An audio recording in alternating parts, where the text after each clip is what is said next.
तकबीर, अल्लाहु अकबर। दिन इस्लाम जिंदाबाद जिंदाबाद। ইসলাম প্রিয় তাওহীদি জনতা, শান্তির প্রত্যাশিত মুসলিম মিল্লাত আসছে আগামী 14ই ফেব্রুয়ারি। মনে রাখবেন 14ই ফেব্রুয়ারি আগামীকাল শুক্রবার বেলা 3 হইতে ঐতিহ্যবাহী রশিদপুর দক্ষিণ পাড়া বাইতুস সালাম জামে মসজিদ ও যুব সমাজের যৌথ উদ্যোগে এক আজিমুশান তাফসিরুল কোরআন মাহফিলের আয়োজন করা হইয়াছে।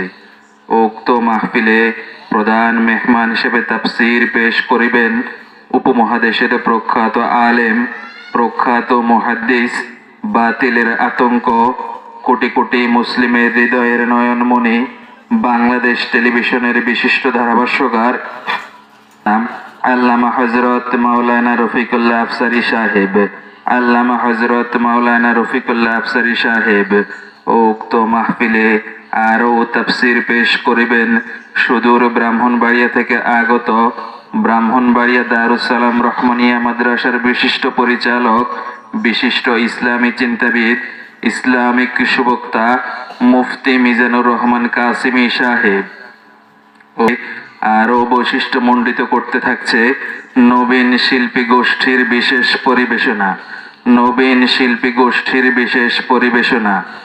উক্ত মাহফিলে আরও তাফসির পেশ করিবেন সোনাইমুড়ি হামেদিয়া কামিল মাদ্রাসার প্রখ্যাত মুহাদ্দিস হযরত মাওলানা জাফর ইকবাল সাহেব। উক্ত মাহফিলে আরও তাফসির পেশ করিবেন জয়াক আল মাহমুদ ইসলামিয়া একাডেমির সুনামধন্য প্রধান শিক্ষক হযরত মাওলানা জয়নাল আবদিন সাহেব। উক্ত মাহফিলে আরও বহু উলামায়ে কেরামের শুভাগমন ঘটবে। আপনারা সবাই জিকিরের সাথে সাথে দলে দলে যোগদান করে দিন ও দুনিয়ার অশেষ নেকি হাসিল করুন। দোয়ায়ে শরীক হন।